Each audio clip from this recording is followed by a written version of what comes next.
Sementara itu, pemirsa, ratusan pelajar SMA mengikuti seleksi calon paskibraka di Gedung Balai Rakyat Pemerintah Kabupaten Ogan Komering, Ulu Timur.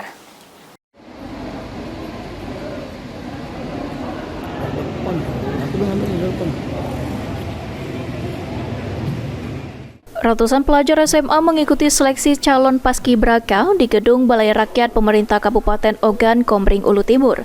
Sekretaris Panitia Pelaksana Seleksi Calon Paskibraka tahun 2025, Aris Chandra mengatakan bahwa proses seleksi Paskibraka tahun 2025 akan dilaksanakan selama 7 hari, mulai dari tanggal 14 April sampai dengan tanggal 20 April 2025.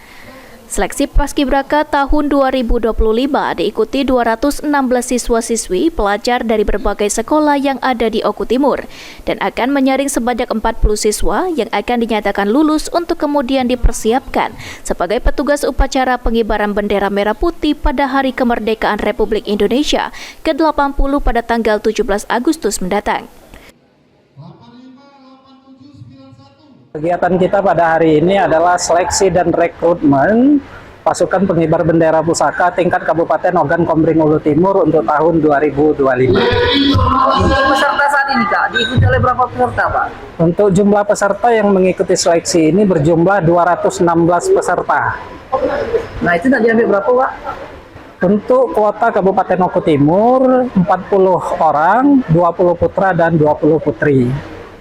Kalau saat ini, Kak, itu seleksi diadakan berapa hari nih rencananya? Untuk rencana seleksi akan kita laksanakan dari tanggal 14 sampai dengan tanggal 20, 7 hari pelaksanaan.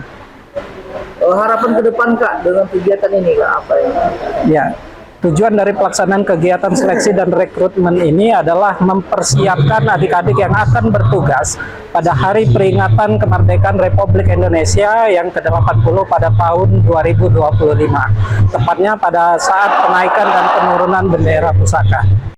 Kegiatan ini tidak hanya menjadi ajang seleksi, tetapi juga sebagai upaya pembinaan karakter dan semangat kebangsaan di kalangan generasi muda di Kabupaten Oku Timur. Elvandri Jafriyadi, PAL TV.